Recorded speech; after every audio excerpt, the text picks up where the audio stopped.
They have the sleeve lead broken off on the intercept strap, and then put the strap back on. We can call the switch room, you can call the frame room, you can say, well, this is Fresno here. We got translation error going into your trunk here. Could you pull up trunk number this, that, and the other thing, and give me the trunk ID code for this, that, and the other thing, you know? I mean, and the guy would do it. When the phone companies finally noticed the intrusion, they were less than happy. You know, a lot of us were certainly warned a number of times by, you know, phone company special agents and that kind of thing, phone company, telephone company security people. The Phone Freaks conferences were soon buzzing with stories about investigations by phone company agents, in particular the notorious Mr. Duffy. Well, Mr. Duffy decided that he would pay Bill a visit. Bill's mother didn't feel like keeping Mr. Duffy from doing anything, you see. One of the chief special agents used to talk to me sometimes. He also talked to my dad sometimes, and, you know, hopes, of course, of getting me to, you know, to quit. And then, of course, Duffy visited Bill at his school, and I don't think Bill said anything. I guess, you know, we'd stop for a little while, but then it's the old thing, you had fun doing it, and you kind of go back and do it again. Mr. Duffy would soon be eclipsed by a far greater threat, nationwide media exposure, thanks to New York journalist Ron Rosenbaum. It was like entering this Alice in Wonderland electronic outlaw underground. They were sending messages outside the accepted channels, but they were also inventing hacker sensibility. I think one thing the Phone Freaks responded to was a kind of generalized paranoia about phones and about communication. I think because of the anti-war movement and FBI reaction to that, everyone thought their phones were being tapped. The phone was sort of a focus for a kind of generalized paranoia about government intrusion, lack of privacy, that sort of thing. Rosenbaum tracked down Denny and Joe and Gracia, but Captain Crunch proved elusive. Captain Crunch is like one of the great American characters, a homegrown superhero fantasy. Everybody that Ron Rosenbaum interviewed, they talked about Captain Crunch. So I called him and I said, hey, look, we would really like you not to publish this article because it's really not a good thing. Captain Crunch was very worried about this because he kept telling me, you know, whatever you do, I don't want this information to get into the hands of the radical underground, because he felt that it could paralyze the phone system in the U.S. and somehow bring upon nuclear surrender by the U.S. to the Soviet Union. In October 1971, Ron Rosenbaum's article on Phone Freaks was published in Esquire magazine. I went to the library and I read the article, and I couldn't believe it. It was just so exposing. I said, oh my God. And I knew right then and there that phone freaking, as I knew it, was ended. I read it to Denny over the phone, the whole thing. And everybody got on a conference call. One of the last conference calls we had, and I read the article to everybody because they couldn't read it, and they couldn't believe it. I said, you guys really screwed up. You guys shouldn't have let this guy talk to you. Shouldn't have given this guy all this information. After the Esquire article, everyone jumped on the bandwagon. Hey, everybody!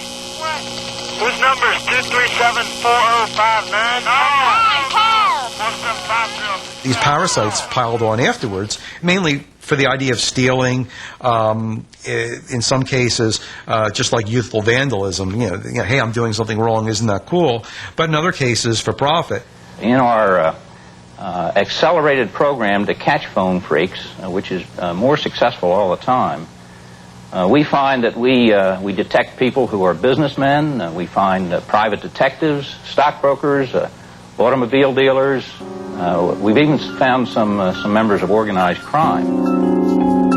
The backlash hit the pioneers of phone freaking as hard as it hit the parasites. The LA people got busted. The Seattle people got busted. The New York people got busted. They came in. They had grand jury investigations coming in.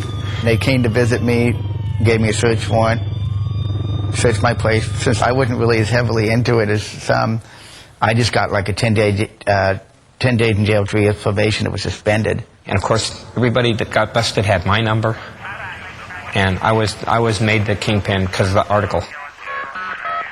The authorities came down hard. Possession of a blue box could get you 2 years in jail.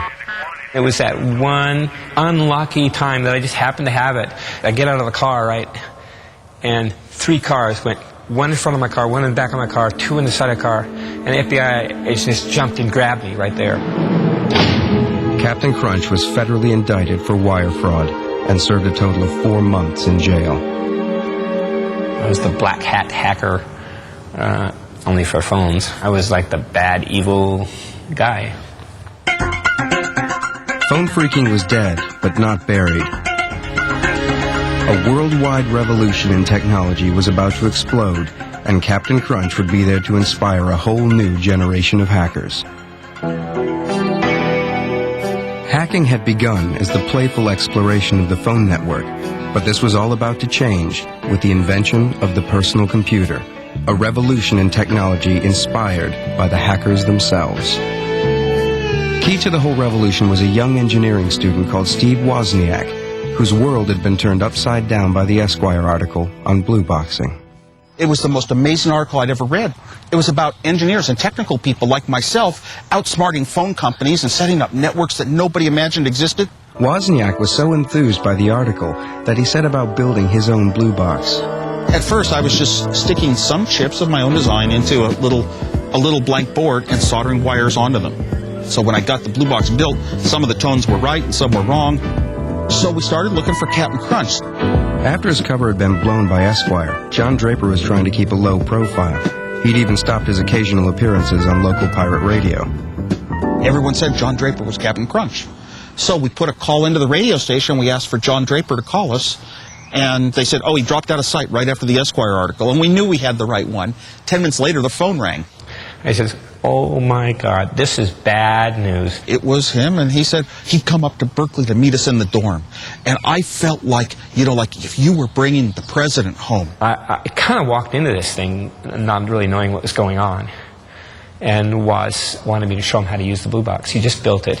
This guy was supposed to be, in my mind, so suave with the girls, and when he showed up at the door, he didn't quite fit the image I had in my head, but he said, I am he, Captain Crunch.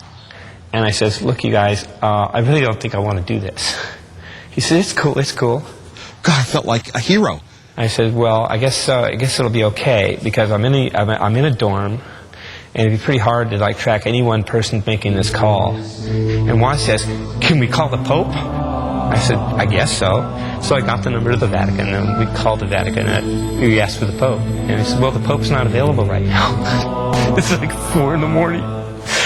Started learning codes that night from John Draper and from other people, and techniques to use in talking operators into things, and started practicing on my own over the weeks and seeing what I couldn't accomplish. And I think I was kind of scared that I could get caught. A couple of weeks later, Wozniak's car broke down. Luckily, he and his college buddy Steve Jobs happened to have their blue box with them. We'll try to make a blue box call back to our friends in Berkeley because they can drive us home. And Steve made the blue box call, and the operator came on the line, and he hung up all scared. And then made the call again, and she came on the line, and he hung up. And he was just scared, and a cop showed up. He's inside the phone with a box in his hand. Oh, my God. The cop probably thought we were like druggies because I had long hair. Steve managed to pass me the blue box, and I got it in my coat pocket. And said, what's this? Well, if you push the buttons, they all made tones. So I said, it's an electronic music synthesizer. The cop said, sounds out of tune to me. He says, what's the orange button for? That's the one you seize phone lines with. So Steve said, that's for calibration. He said, well, it needs calibrating. This is scary. We knew we were caught. They got us in their car, 2 cops in the front seat, Steve and I in the back, and the cop in the passenger seat turned around. And the cop hands it back to Woz and says, a guy by the name of Moog beat you to it. The Moog synthesizer. While Steve Wozniak and Captain Crunch were messing about with phones, the big boys at the corporations in nearby Silicon Valley were making great advances in computer technology. But in the early 70s, computers were still vast impersonal machines, serving vast impersonal corporations. Computers were started, for code breaking, tracking missiles, wartime uses. And that really is the origin of where the modern computer came from. And then it moved to these big business database, applications. Computers had been seen as things to never touch, never even be in the same room with a computer. Keep your distance, but be reverent. Be very respectful of those who knew how to do it. But respect was in short supply. In the late 1960s, even computer engineers had a counterculture. They called it hacking. It was a radical approach to computers. Practical goals took second place to what hackers called the wild pleasure of exploration, a sentiment that phone freaks would recognize. Phone freaking was learning how to use a technology, how to penetrate and utilize and expand a technology in ways that weren't generally available to the general public. In the same way, computer hacking is pushing the frontier, learning how to exploit computers and get them to do things that people said simply couldn't be done. For computer hackers to get their kicks, they had to get their hands on computers, which at the time was easier said than done. I had told my dad in my first year of college, someday I will own a 4K Nova computer. And he said, Steve, it costs as much as a house. I said, then I'll live in an apartment. I'm going to have a computer someday in my life. When computers were vast number-crunching machines costing $5 billion to develop, the idea of having your own computer, a personal computer, was inconceivable. Why would anyone want his or her own personal computer? That's ridiculous. It's like wanting your personal atom bomb or something like that. The bomb came in the shape of a new piece of kit called the Altair 8800. An article in a technical magazine appeared introducing the Altair, which was a computer kit that you could build. This so excited a couple people in the Bay Area, they decided to form a club, even before the pieces of these computers were shipped out, just to talk about them and share information about them. And they called it the Homebrew Computer Club. 30 people eventually wound up one night in March of 1975 to stand in a garage and look at this box. Among them was Steve Wozniak, and contained within this box was a network which would come to fascinate him even more than the telephone system. Sitting in a garage, rainy outside and dark, and the garage doors open to the outside darkness, and they started all talking about these computers going around. The Altair was pretty meaningless as a box. It came out, and once you put it together and flicked the switches, you got it to run, and then you said, well, gee, this is real nice, but what can I do with it? What they did with it was program it to play Daisy. 15 years earlier, computer engineers had coaxed the tune from a machine the size of a house. Now the hackers were doing it for themselves on a home-built kit computer. My interest from that first meeting just sprung up so strongly that every 2 weeks of my life, that was the most important thing I could do. The Homebrew Club quickly outgrew the garage. Computer hacking was catching on. Someone would stand up and say, I've got this problem. Anybody know how to solve this? Or, hey, you know that problem that was mentioned at Homebrew 2 weeks ago? I found a solution to it. And it was a phenomenal information exchange. I just passed out sets of schematics to anyone in the club that wanted them. I Xeroxed tons of copies because, hey, I felt kind of proud they'd be seeing my work.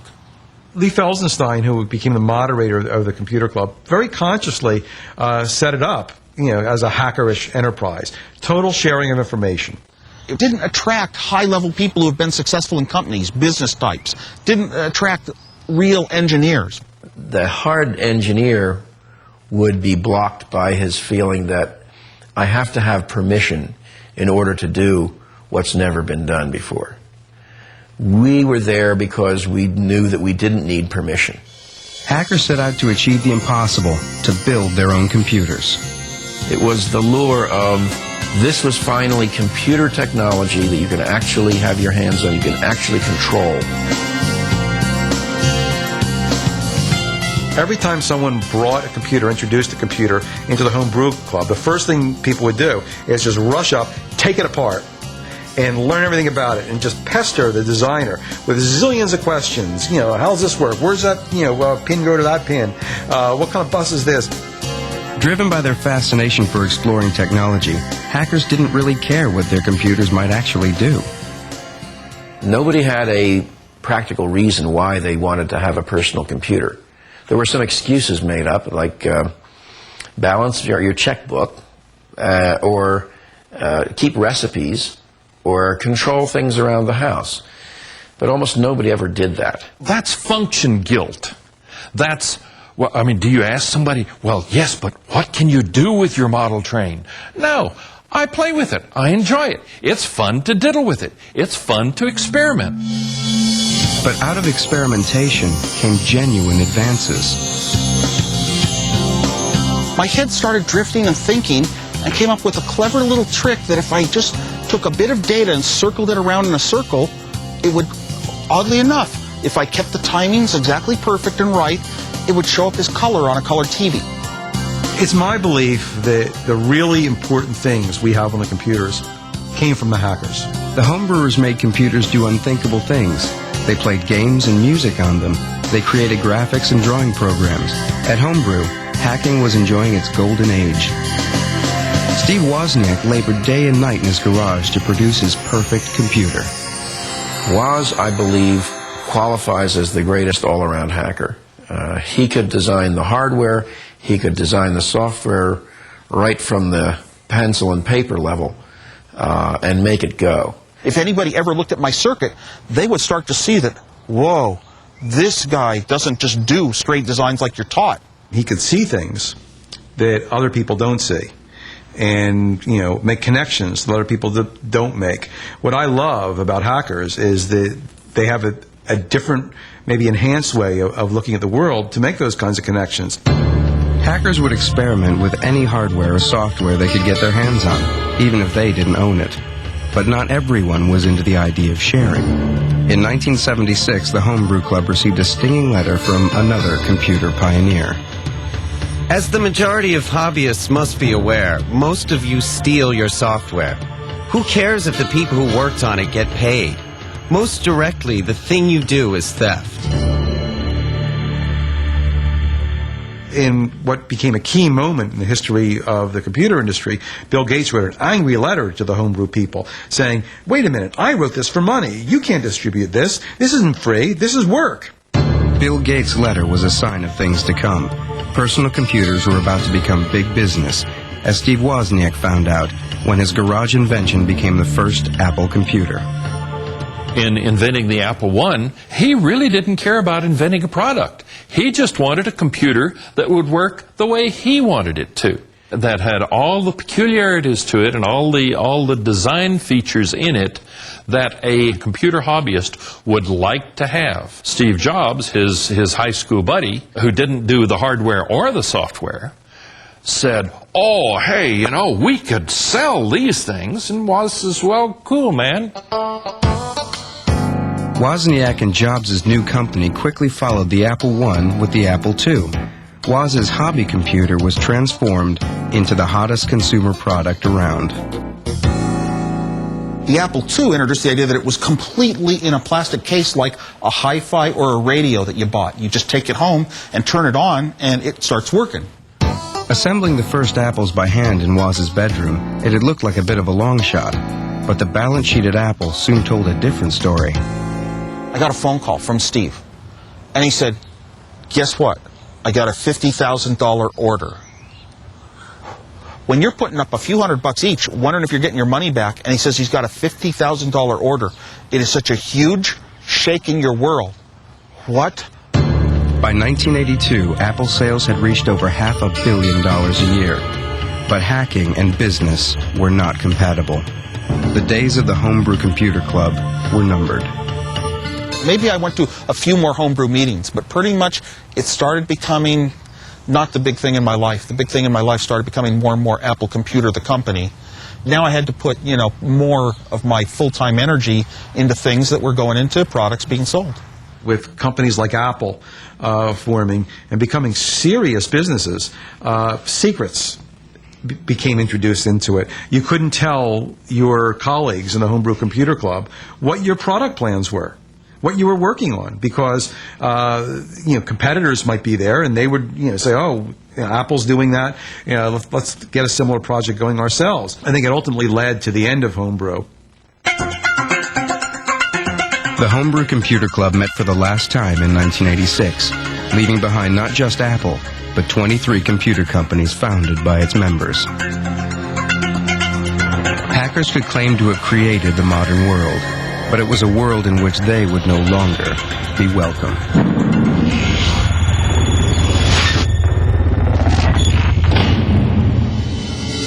On February 15, 1995, a two-year manhunt ended when armed FBI agents tracked down a wanted criminal to an apartment building in North Carolina.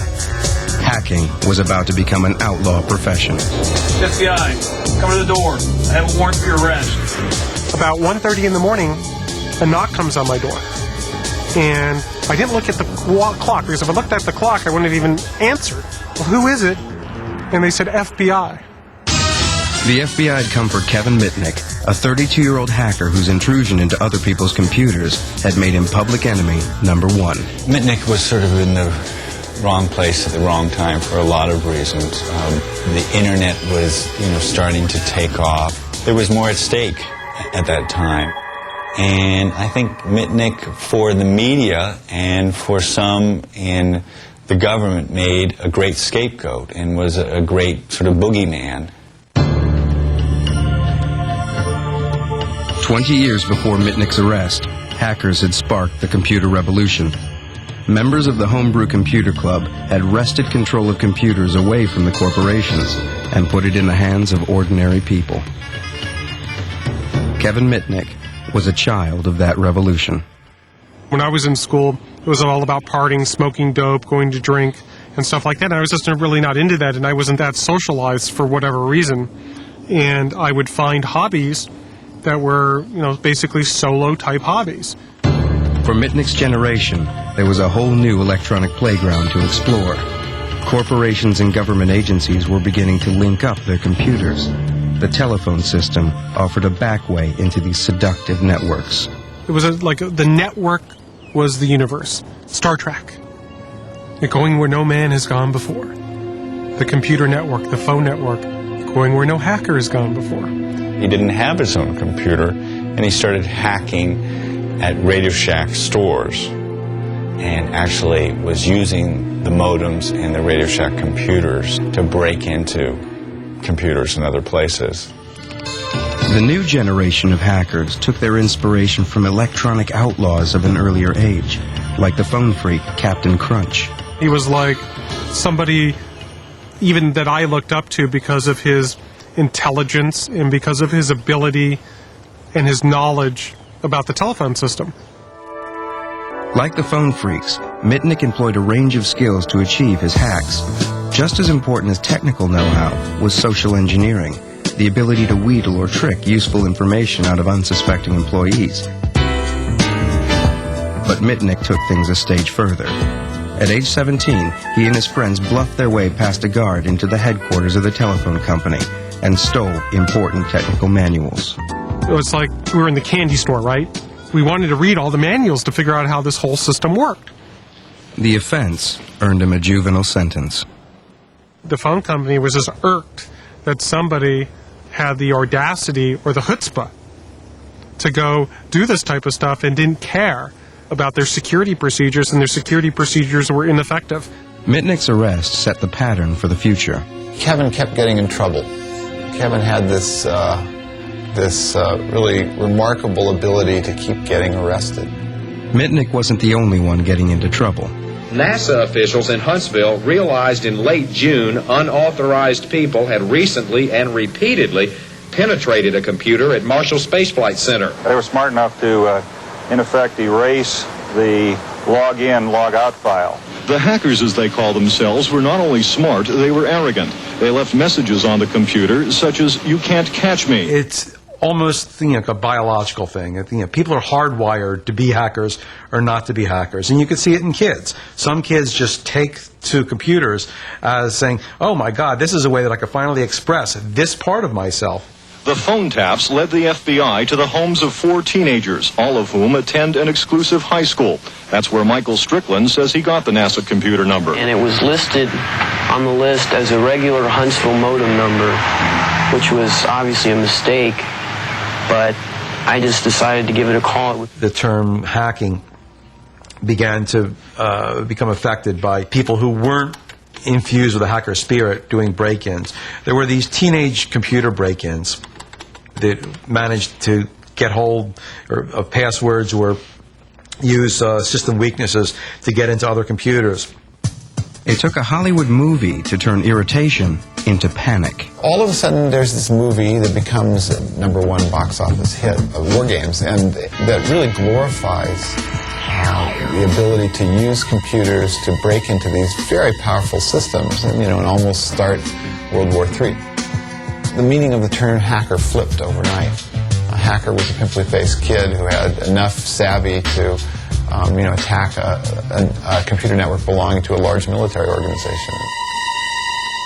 The thrill was being somewhere where you shouldn't be and trying to remain undetectable. It's about the forbidden knowledge. It's about pranksterism, about trying to outsmart the other. It's about the knowledge, the intellectual challenge, circumventing certain computer security measures. It's about, an escape, too. As the computer network expanded, so did Mitnick's passion for exploration. He was now in the habit of leaving his wife, checking into a cheap motel, and hacking 24/7. With the advent of the Internet, there was no holding him back.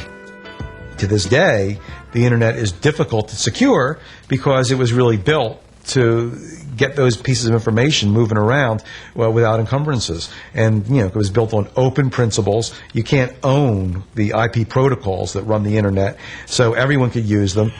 But times were changing fast. Hacking's frontier days were over. The Internet was set to become a tool of business. Hackers were no longer welcome. Back in the late 70s and early 80s, computer hacking was actually encouraged. It was the cool thing to do. It wasn't really looked at as a crime, but as a cutesy pranksterism type hobby. And as society changed around me, because I was just so into phone phreaking and computer hacking because of just the passion and the interest that it had for me, that I completely ignored how society was changing around me. The exploits of hackers like Mitnick became a problem for law enforcement. Things had changed. This wasn't the world of the homebrew computer club. Hacking was a matter for the FBI.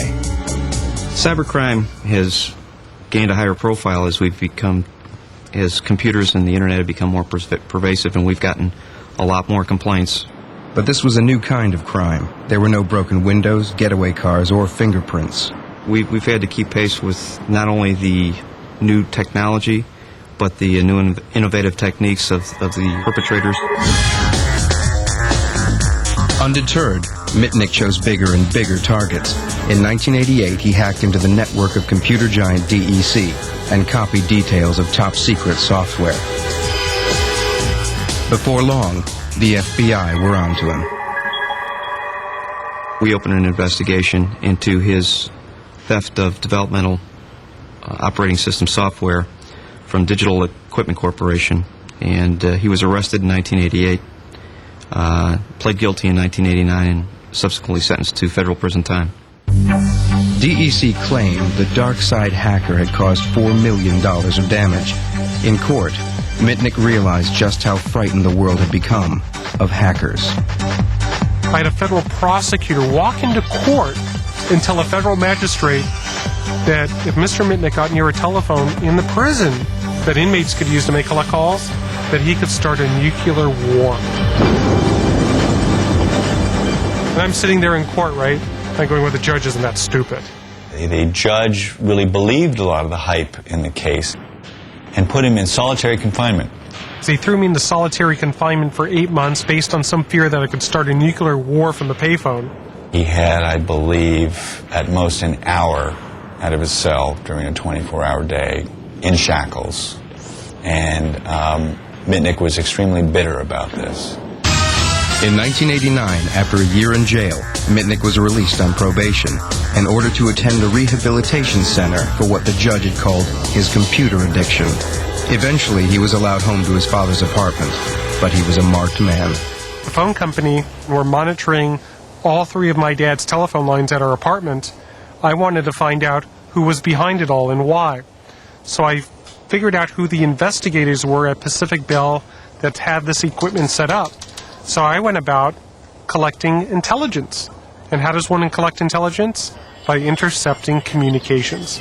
So I was able to get their voicemail passwords for their voicemail system, like you have one for your home. I was listening to the messages and trying to gain any information they were discussing me. Well, the government characterized it as breaking into a computer. So they issued a warrant for violating my supervised release, and I was just pissed off. So I just said, hey, catch me if you can. When the FBI came to arrest Mitnick in December 1992, he was gone. He was on the run because he didn't trust the government and he didn't trust the FBI, and he believed if he talked to them, they would put him back in jail and he would be right back in solitary, and he'd do anything not to be back in that cell again. It was an adventure. I went to a town, went to a hotel, found a place to live, found employment at a law firm, and just started my life from scratch. But of course I had to build a past. And I did that myself. I, built fake references, built an identity so I can support myself. What I did is I downloaded all the information of everybody that graduated with a computer science degree, and then I looked for a name that I would like. And I saw this name, Eric Weiss. And I knew that Eric Weiss was the real name of Harry Houdini. Because I was working at this law firm in Denver for about a year, a little bit over a year, under the name of Eric Weiss. And what my downfall was is I could continue to still engage in my hobby of hacking. Mitnick could break into a system by calling people on his cell phone while he was walking home, conning managers, secretaries, even executives into information.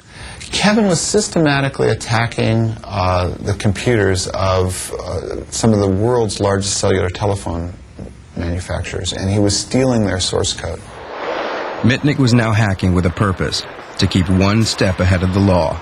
By hacking into mobile phone companies and copying the blueprints to their phones, he was able to make untraceable calls.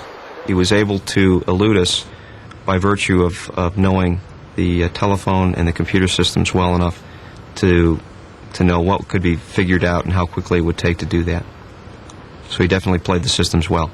He never had any idealized goal or any real objective other than to keep hacking and keep staying one step ahead of the FBI. Mitnick's notoriety soon spread. In the summer of 1994, the FBI's failure to catch their internet outlaw became front-page news, thanks to journalist John Markoff. It was simply a good story. I mean, here is a guy who has been arrested before, who's managed to use his skills to avoid law enforcement. I mean, that's a good yarn. He created the myth of Kevin Mitnick, the John Dillinger of cyberspace. I think there were more than 60 unsourced allegations stated as fact, such as breaking into NORAD, planning false news stories about Security Pacific Bank, about wiretapping the FBI. Markoff's portrait of Mitnick tapped into the growing fears of businesses and members of the public who were just getting used to the idea of a life lived online.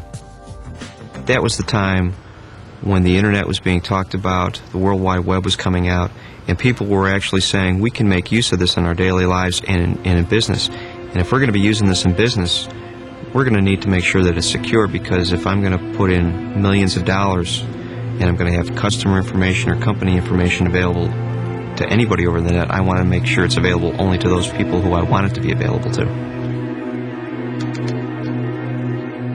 Every one of us rely on computers in our everyday lives. Transportation, banking, Wall Street. Somehow a computer touches us in everything we do. When we pick up the phone, it's a computer. And people, they're not familiar with the technology, think that it's just this mystical, magical thing that this guy out there that's public enemy number one can manipulate and bring everything crashing down. When the FBI finally caught up with public enemy number one, he was living in North Carolina under the pseudonym Tom Case. FBI, come to the door. I have a warrant for your arrest. You got the wrong guy. Check the mailbox downstairs. Right away, I get on the telephone. I let my family know where I am because they had no idea that I was in North Carolina. I get a hold of my attorney. Just a minute. And I let him know that I have the FBI at the door. I ended up popping open the door just a crack to go, well, who are you? And right away, the door pushes in, and they go, are you Kevin Mitnick? I go, no. I said, I'm Tom Case, and why are you guys in my house? Don't you check the mailboxes before barging in on somebody? I acted very naive and angry. I go, do you have a search warrant? And they go, well, if you're Kevin Mitnick, we do. I said, well, I'm not this guy Mitnick, so where's your search warrant? Eventually they said, well, we want to take you down to FBI headquarters and fingerprint you to see if you're this Kevin Mitnick or not. So I said, okay, absolutely. I said, just give me your card and tell me what time you want me to be there in the morning, and I'll be there. And they go, no, we want you to go down now. You know, we're not interested in having you show up later. They go arrest him, cuff him, and I was under arrest. Mitnick was back behind bars, this time facing 25 charges of computer and telephone fraud. The case was so complex that Mitnick would spend 4.5 years in a cell before coming to trial. He was thrown in a county jail. He was actually beaten up. A lot of things were done to let Kevin know that the government was going to play hardball. The government made it clear that they might indict him in different jurisdictions, that he might have to face multiple trials. He did not get the evidence against him for a very long time. The only trial Kevin Mitnick got was in the New York Times and in the media. Mitnick stood accused of stealing $80 million worth of software from the companies he had hacked. In his defense, he laid claim to the hacker's ethos. Copying software was not theft. To do computer fraud or wire fraud, you have to deprive somebody of their money or property. Well, money wasn't an issue in my case, and property, when do you deprive somebody of property? Making a copy, are you really depriving that person of it? So gets murky. The government never alleged, or was it ever proven, that I intended to use or disclose that information. The information was the trophy. It was the proof of the hack. Mitnick may have been a folk hero for hackers, but others didn't see it like that.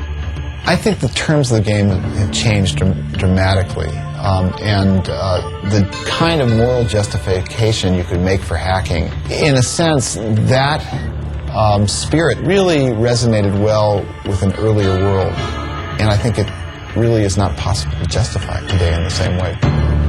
In 1999, Mitnick was sentenced to 5 years in jail, most of which he had already served while awaiting trial. It was a longer sentence than that served by many killers. He was let out on supervised release early last year. So I'm under such stringent conditions of supervised release that if I were to touch this computer, I would probably get sent back to federal prison.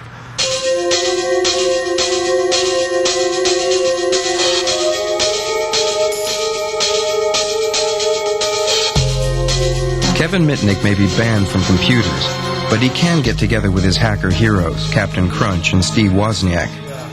It's more sensationalist to make it sound like hackers are a threat to our lives and our securities and our money and everything in the world. And people who don't understand, curious minds, there's always going to be a group of bright kids that are a little bit technical and start looking beyond, what if this, what if that? These pioneers find it hard to come to terms with hacking's outlaw status. But the world has changed, and all that's left are fond memories and relics of the good old days. 30 years ago, 40 years ago, something like that. Does that bring back old memories? Yes, it does. There's, nothing I would trade for the success of Apple, except that year I'd never give up. 1 year at Berkeley. And before that, there is a Captain Crunch whistle.